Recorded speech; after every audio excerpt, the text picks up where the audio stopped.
Irmãos e irmãs, eu sempre feliz aos domingos estarmos aqui, uns mais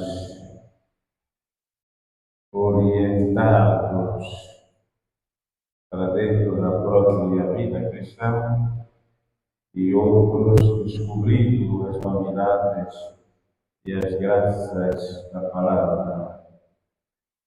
O primeiro texto dos Atos dos Apóstolos apresenta, de facto, esta realidade. Os mais iluminados, como Paulo e Barnabé, são delegados, são enviados à atual Turquia, que é chamada Antioquia da Psídia. Estamos na Síria, na Antioquia, e esta chamada Antioquia da Psídia era praticamente uma espécie de província da Síria, só que com as lutas das independências da Síria, depois mais tarde uma pequena ilha chamada Chipre, também dentro da vizinhança da Itália, separaram-se da Síria e ficaram independentes.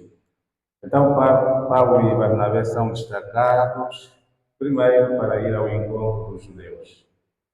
E vendo que os judeus recusaram aceitar a palavra, eles viraram-se para os territórios pagãos, aqueles que nunca ouviram falar de Jesus. O texto do livro dos Atos dos Apóstolos hoje narra-nos este acontecimento vitorioso de como foram bem-sucedidos na Pisídia e Panfília, enquanto na sua própria terra foram renegados, rejeitados e quase mesmo corridos. E uma razão também de por que foram corridos é por causa de Paulo.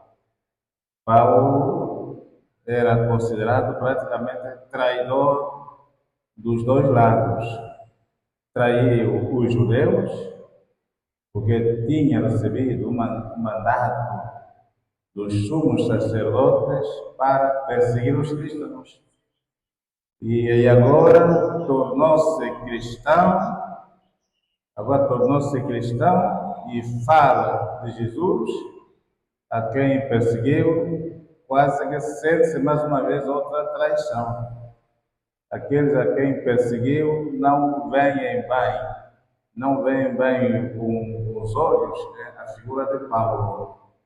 Parece que aqueles que comem dos dois lados, como se diz hoje, quando se trata da linguagem política, há alguns que às vezes comem dos dois lados.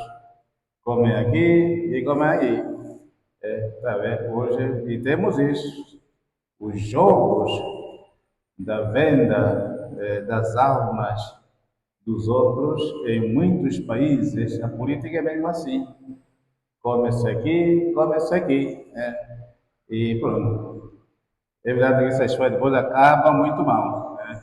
Essas pessoas que comem dos dois lados acabam muito mal. Isso acontece nas nossas famílias também. Um marido ou uma esposa que comem dos dois lados, um dia a coisa fica muito feia. E esses casos de mulheres está subindo muito em Angola. Todos os dias ouvem-se cenas muito tristes, exatamente por causa da miséria. Por causa da miséria, senhoras que vão procurar dinheiro por outras portas para alimentar não só a casa, mas até o próprio marido, incapaz financeiramente. Então, Paulo é acusado, mas enfim, Paulo de facto está realmente convertido. Realmente convertido. Só que acreditar em alguém que estava do outro lado e agora está conosco, a coisa é muito complicada. Nós vemos isso em Angola, né? Há pessoas que nos tempos estavam do outro lado, outros estavam do lado de cá, depois fingiram desfazer-se do lado antigo e ficar do lado novo, mas a coisa não cola bem assim. Isso aqui não é muito automático, né? A desconfiança continua, né? Porque é como um rato, né? Um rato que está a esconder-se debaixo dos pés de um gato. Basta mexer, está lixado, né? Então é importante percebermos por que a figura de Paulo era conturbada, porque era gente que era assim, né? Tinha estado com os perseguidores e agora está com os perseguidos. Mas felizmente, como Deus tem outro coração. Paulo sai-se bem. E por que sai bem? Porque está ao seu lado um homem de confiança. Isto é que é muito importante para a nossa fé. Termos alguém de confiança. E na nossa vida cristã, esse homem de confiança é um padrinho, é um conselheiro, provavelmente é um missionário, uma missionária, uma pessoa adulta com quem devemos confidenciar e fazer com que a nossa missão também seja aceita. Seja aceita. Tanto Paulo beneficia muito bem da sombra e da graça de Barnabé e a sua missão é bem sucedida. Trazemos para as nossas comunidades para que ninguém caminhe sozinho. Há tendências que às vezes queremos caminhar sozinhos. Os grupos não são ilhas. Os movimentos da nossa paróquia devem tornar-se uma comunidade acolhedora de coisas novas. Nós aqui na nossa paróquia temos vindo a perceber como que tem sido difícil unir, construir o ideal, que é chamado do coral central. É complicado, né? Coral central quase que vem em todas as reuniões, todas as assembleias, mas infelizmente o coração humano continua sempre lá onde quer estar. Construir coisa comum está complicado. Viver pomos à nossa frente das coisas aquela pedrinha lá que está no coração, aquela pedrinha lá do meu irmão, aquele irmão que não quero que surgir alguma coisa, ou tudo que ele sugere não é aceito. Se é este, então eu não vou também. Se é este que vai reger, eu não vou. Se é ele que fez o programa, eu também não vou cantar. Então, a gente vai andando assim. Em vez de vencermos estas pequenininhas pedras, eles vão se agudizando cada dia. Né?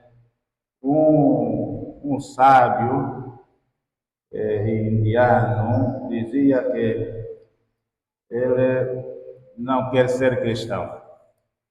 Diz que o cristianismo é tão bonito, tem doutrina tão bela que Jesus deixou, mas ele não quer ser cristão por causa dos cristãos. Né? Diz que os cristãos são como uma pedra sobre a qual está a cair água por cima todos os dias, a corrente de água passa por cima dessa pedra, mas ela permanece seca por dentro.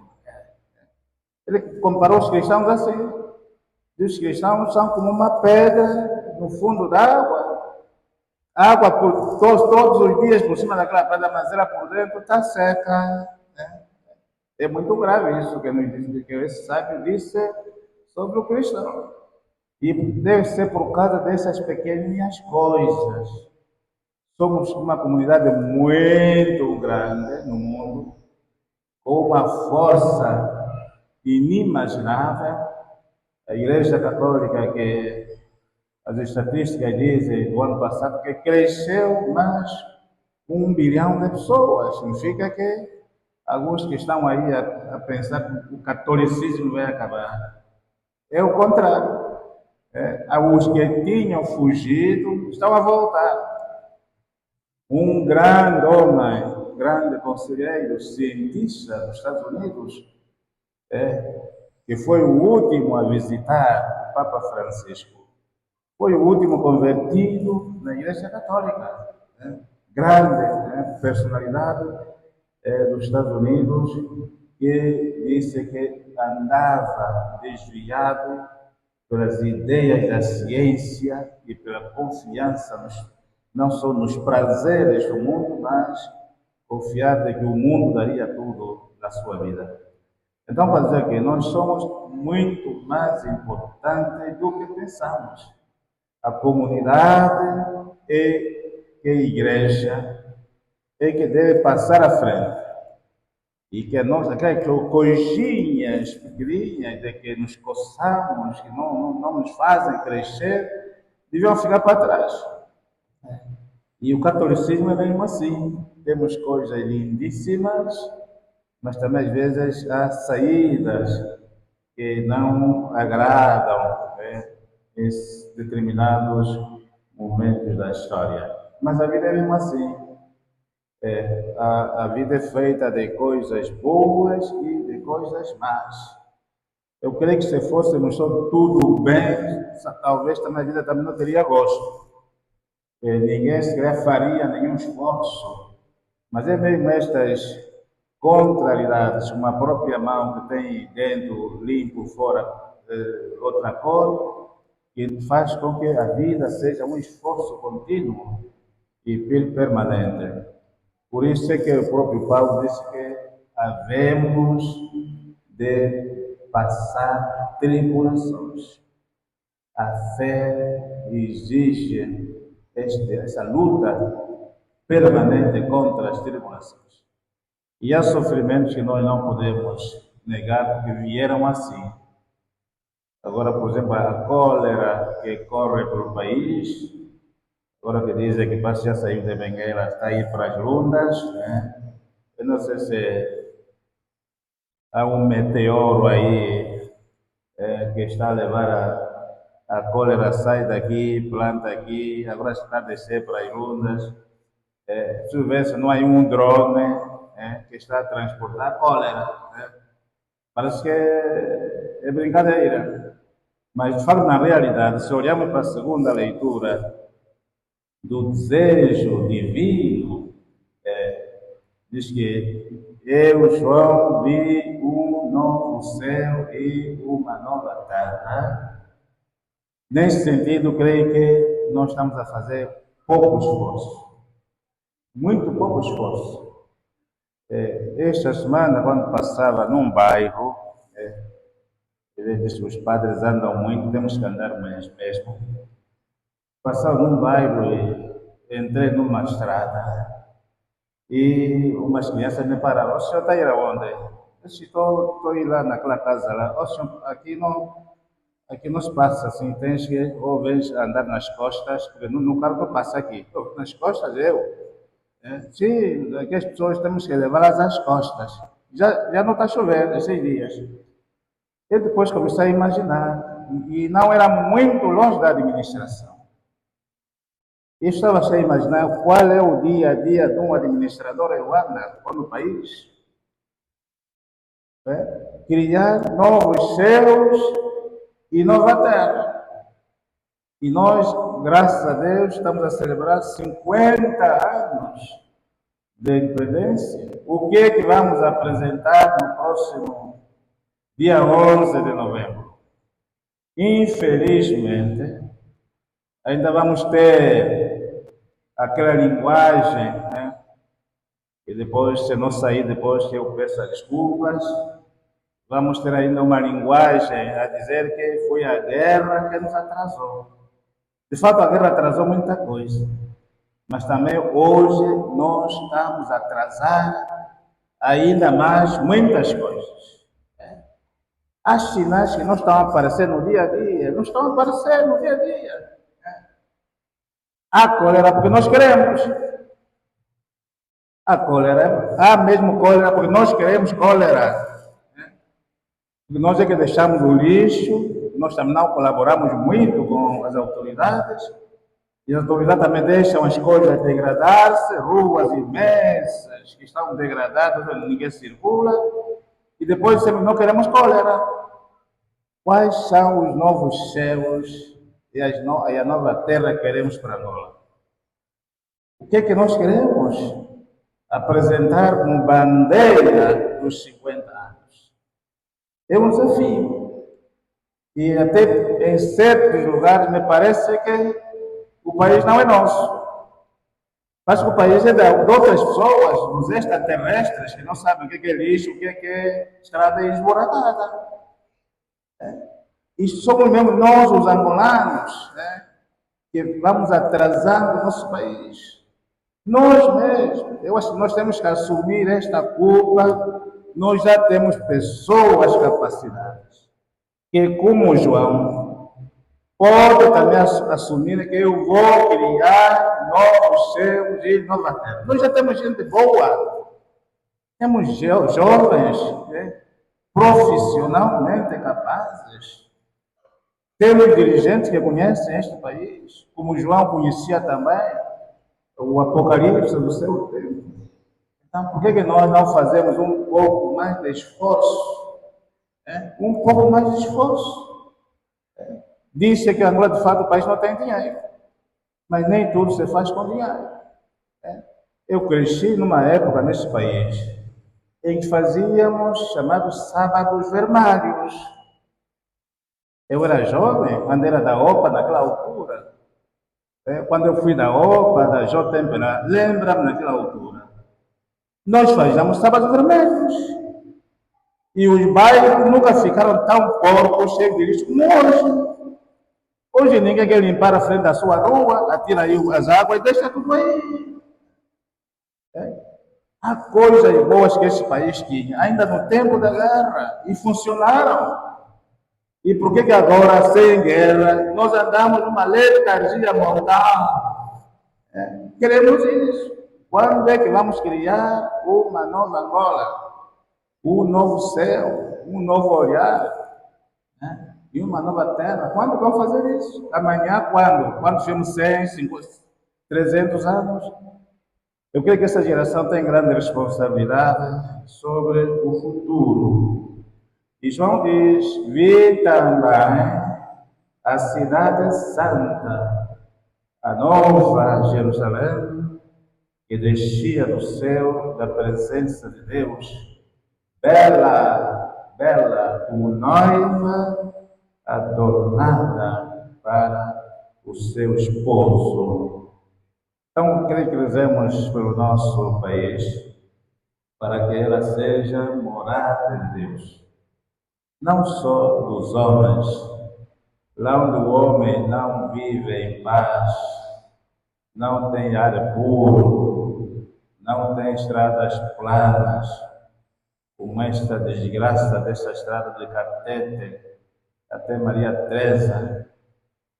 As empresas já estão aí, eu também passo aí, perto já quase de 2 anos.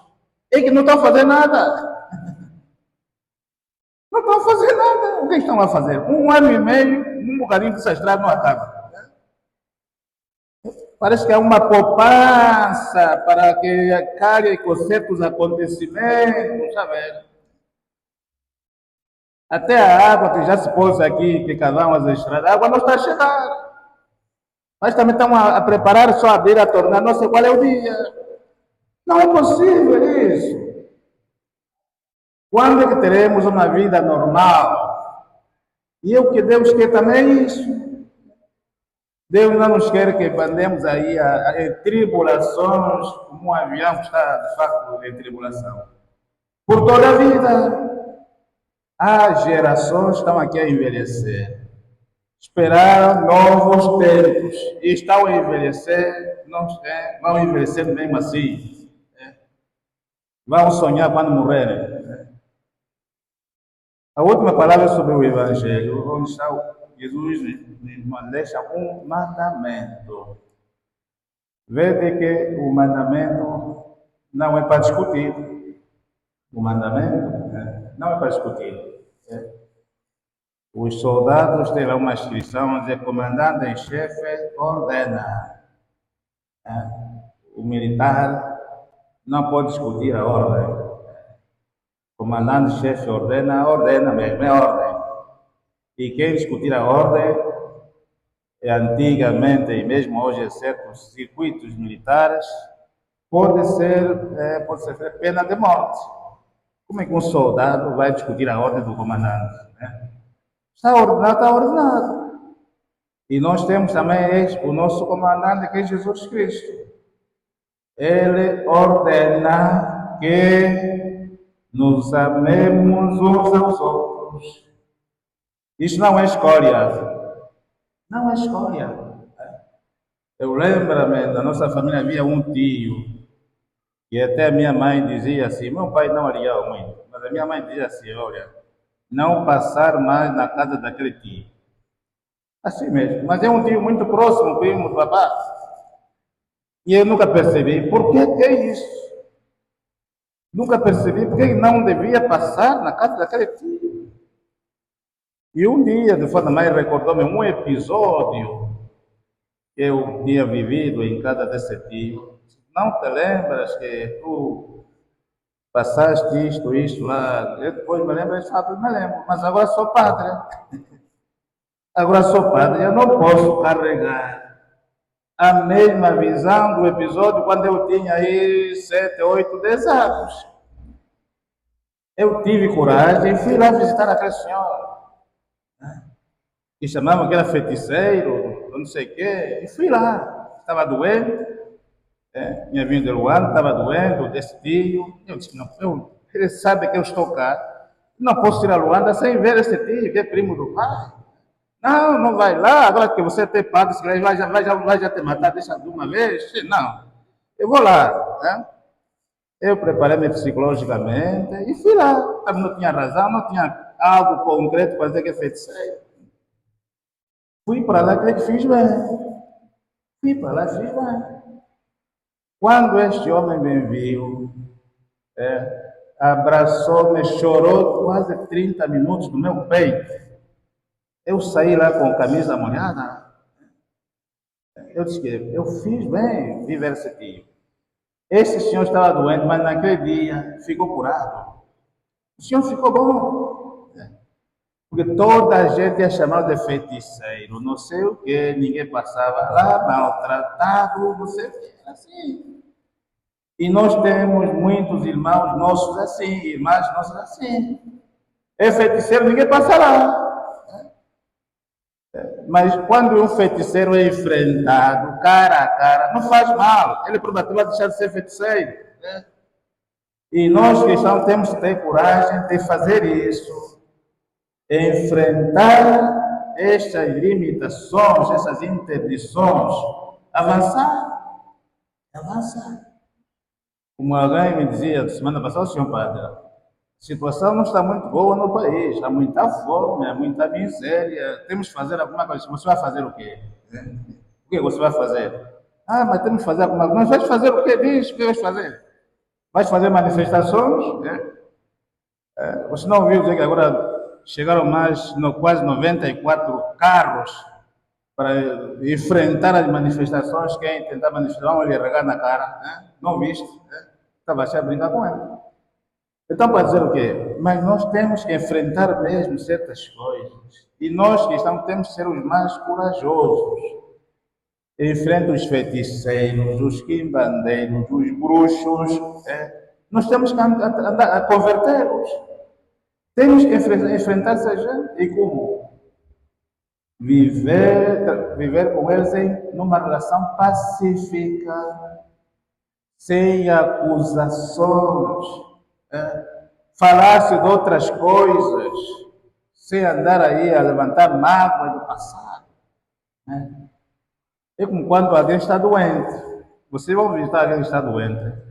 Alguns ficam a contar as coisas más que trouxeram de fora para o hospital. Nós, quem visita o doente não pode fazer isso. Visitar o doente é falar das coisas boas, dar-lhe esperança. Olha, isso vai passar. Vamos rezar, fique calmo. Mas alguns não, vão visitar um doente, começam a contar história, tá vendo fulano tal, fez isso, olha não sei o quê, e o doente fica muito mais tenso. E nós vamos matá-lo. Visitar um doente é levar-lhe esperança. É levar a esperança. E é isso que nós precisamos chegar, jubileu da esperança. Jubileu da esperança é isso. Que as pessoas não se deixem esmagar pelas tribulações da vida, pelos sofrimentos, que as pessoas lutem.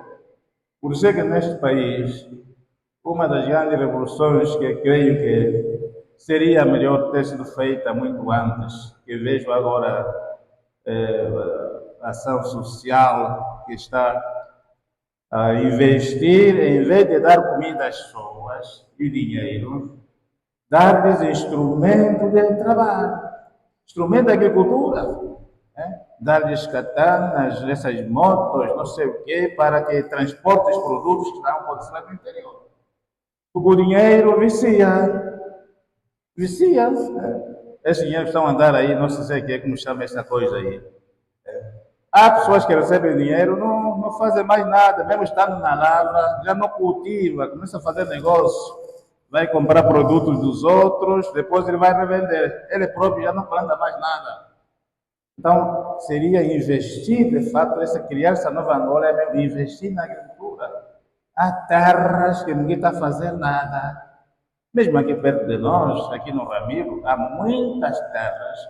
Aquilo dá mandioca, dá milho, dá bananeira, mas ninguém está a fazer nada. Tudo deve vir lá do Uíge, do Cachito, não sei de onde. Aqui em Luandenses, a sombra de bananeira. Eu creio que é importante que o amor também é isso. O amor é fomentar trabalho. O amor é fomentar trabalho. Orientar os outros para o trabalho. E não para a preguiças de espera só que os outros façam tudo. Então, nos vemos uns pelos outros neste domingo, em que o Papa vai abrir o seu ministério.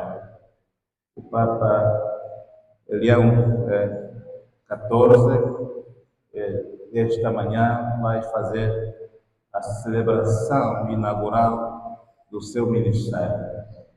Unamos-nos a ele, porque não é um trabalho muito fácil.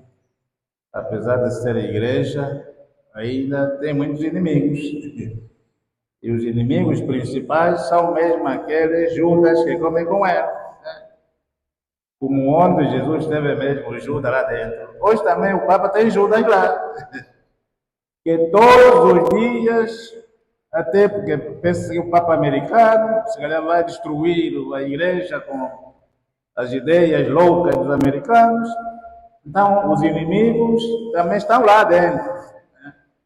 E rezemos para que seja bem sucedido. E quando ele se apresentou, o que pediu mesmo isso: rezem por mim e eu também rezarei por vós. Então, a nossa missão é rezar pelo nosso Papa, Leão XIV, e dai-vos um pouco de tempo. Há muitos textos que andam aí, mas procurai escolher que estão a falar do Papa. Há uns bons, há outros ruins.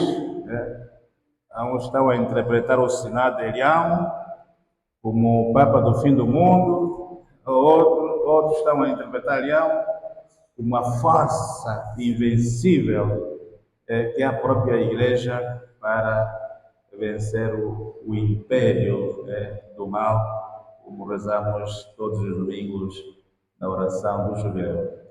Então, que o Senhor nos guarde, nos proteja e nos conceda na sua paz. Assim seja.